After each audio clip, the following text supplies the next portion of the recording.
Hello mga ka-organic. Um, I'm introducing again this soap, this amazing soap na talagang for face and body.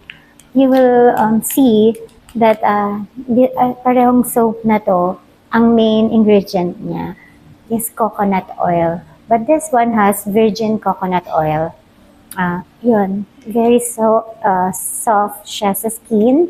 And also this clarifying soap, whitening na siya, rehydrating, and it will give you that amazing deep cleansing, and it will exfoliate your skin para mas maging maputi ang ating skin, ang ating mga balat.